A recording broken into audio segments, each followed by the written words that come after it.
Okey, bismillahirrahmanirrahim. Assalamualaikum warahmatullahi wabarakatuh. Anak-anak murid cikgu tahun 5 UPM dan 5 UTM.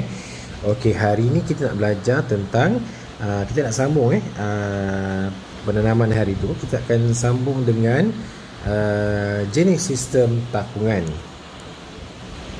Okey, pelbagai sistem penanaman digunakan dalam aktiviti pertanian bandar. Antaranya termasuklah sistem penanaman secara takungan. Okay? Sistem penanaman secara takungan. Sistem tersebut ialah hasil inovasi yang diubah sesuai dengan teknologi, persekitaran, keperluan semasa dan dapat dijalankan di kawasan yang terhad.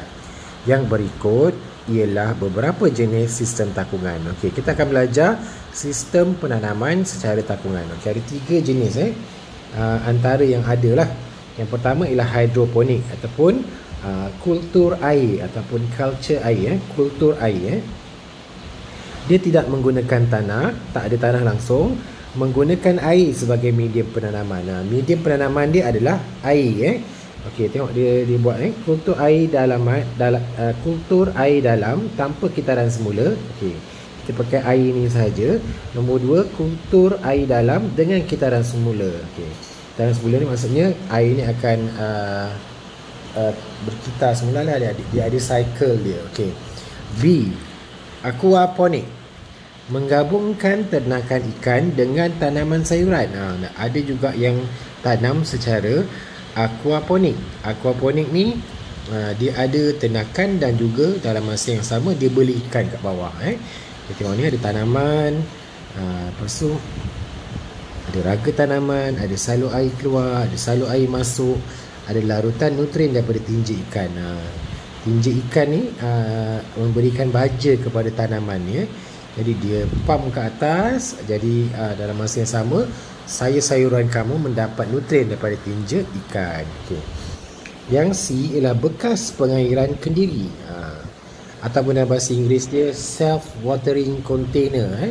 Self-watering, dia mengairi bekas tu dengan sendiri. Mempunyai 3 ruang berasingan, iaitu takung air. Bekas takung air, ada ruang partikel kapilari dan ruang penanaman. Okey. Ini di automatik, siram automatik lah. Kita dah letakkan air tu siap. Air tu akan digunakan secara automatik untuk tempoh tertentu. Jadi kita tak adalah kena siram air setiap hari. Kita tengok macam mana cara sistem takungan tu boleh berfungsi. Penanaman secara takungan ialah sistem penanaman di dalam bekas atau takungan yang direka khas bagi membekalkan air dan nutrien secara terkawal. Okey, membekalkan air dan nutrien secara terkawal. Bagaimanakah sistem penanaman di dalam takungan berfungsi? Okey, nak bagikan air dan juga nutrien tu secara terkawal. Okey, bekas pengairan kendiri. Okey, ni contoh bekas pengairan kendiri ni. Dia ada benda ni. Okey, apa nama dia? Dia ada lubang limpahan air. Ni maksudnya lubang limpah air, maksudnya air yang lebih dia akan keluar kat sini. Lepas tu sini ada ruang untuk mengisi air, ruang untuk air tu duduk kat situ. Okey, lepas tu ruang partikel kapilari. Lepas tu dia ada ruang medium, dia ada saluran air dan juga dia ada tempat untuk penanda aras air. Okey, fungsi air dari bahagian bawah akan naik ke bahagian medium melalui bahan yang boleh menyerap air. Okey, air dari bahagian bawah ni kat sini ada tempat air kan. Dia akan naik ke atas ke bahagian medium melalui bahan yang boleh menyerap air. Contohnya kita letakkan tali pos ke kat sini kan, dia boleh naik ke atas ni, air boleh naik ke atas melalui bahan yang boleh menyerap air.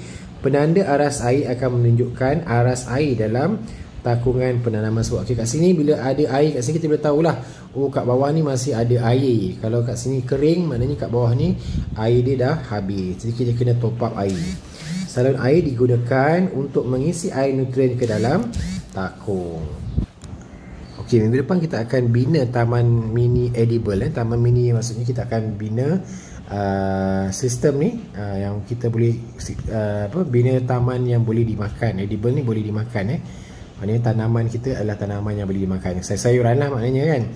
Itu kita akan buat pada minggu hadapan. Okey. Okey.